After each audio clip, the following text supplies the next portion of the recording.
యెహోషువ 9వ అధ్యాయము. యొర్దాను అవతలనున్న మన్యములోను లోయలోను లెబానోను నెదుటి మహాసముద్ర తీరమంతటను ఉన్న హిత్తీయులు, అమోరీయులు, కనానీయులు, పెరిజ్జీయులు, హివ్వీయులు, యెబూషీయులు అను వారి రాజులందరూ జరిగిన దానిని వినినప్పుడు వారు యెహోషువతోనూ ఇశ్రాయేలీయులతోనూ యుద్ధము చేయుటకు కూడివచ్చిరి.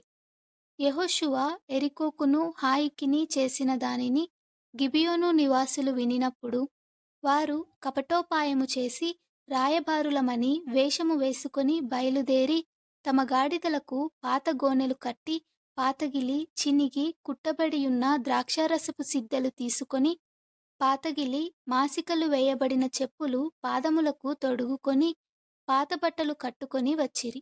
వారు ఆహారముగా తెచ్చుకొనిన భక్ష్యములన్నీయు ఎండిన ముక్కలుగా నుండెను. వారు గిల్గాలు నందలి పాలెములోనున్న యెహోషువ యొద్దకు వచ్చి, మేము దూరదేశము నుండి వచ్చిన వారము, మాతోనొక నిబంధన చేయుడని అతనితోనూ ఇశ్రాయేలీయులతోనూ చెప్పగా, ఇశ్రాయేలీయులు, మీరు మా మధ్యను నివసించుచున్న వారేమో, మేము మీతో ఎలాగు నిబంధన చేయగలమని ఆ హివ్వీయులతో అనిరి. వారు మేము నీ దాసులమని యెహోషువతో చెప్పినప్పుడు యెహోషువ, మీరు ఎవరు, ఎక్కడ నుండి వచ్చితిరి అని వారినడగగా, వారు నీ దేవుడైన యెహోవా నామమును బట్టి నీ దాసులమైన మేము బహుదూరము నుండి వచ్చితిమి.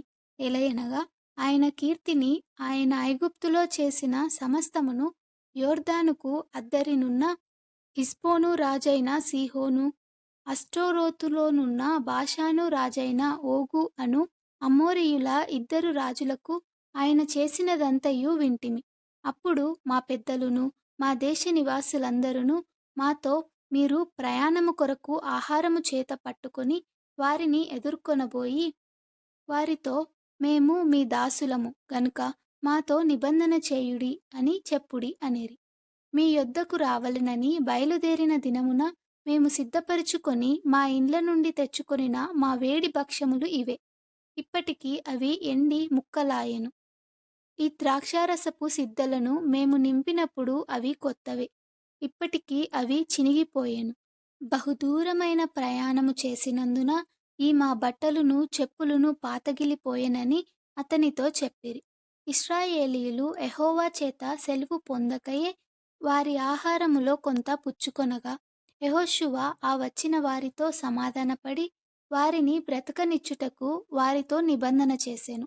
మరియు సమాజ ప్రధానులు వారితో ప్రమాణము చేసిరి.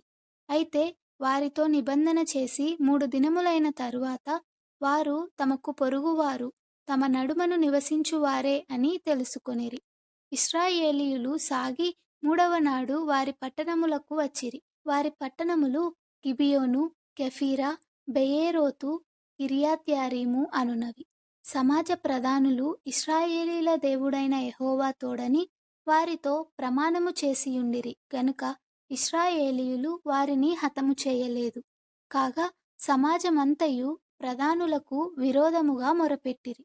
అందుకు సమాజ ప్రధానులందరూ సర్వ సమాజముతో ఇట్లనిరి, మనము ఇశ్రాయేలీయుల దేవుడైన యెహోవా తోడని వారితో ప్రమాణము చేసితిమి గనుక మనము వారికి హాని చేయకూడదు. మనము వారితో చేసిన ప్రమాణము వలన మన మీదికి కోపము రాకపోవునట్లు ఆ ప్రమాణమును బట్టి వారిని బ్రతకనీయవలెనని చెప్పి వారిని బ్రతకనీయుడని సెలవిచ్చిరి.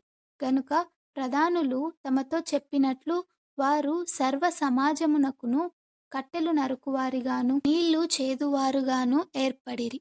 మరియు యెహోషువ వారిని పిలిపించి ఇట్లనెను, మీరు మా మధ్యను నివసించువారై యుండియు మేము మీకు బహుదూరముగా నున్న వారమని చెప్పి మమ్ము నేల మోసపుచ్చితిరి. ఆ హేతువు చేతను మీరు శాపగ్రస్తులగుదురు. దాస్యము మీకెన్నడును మానదు.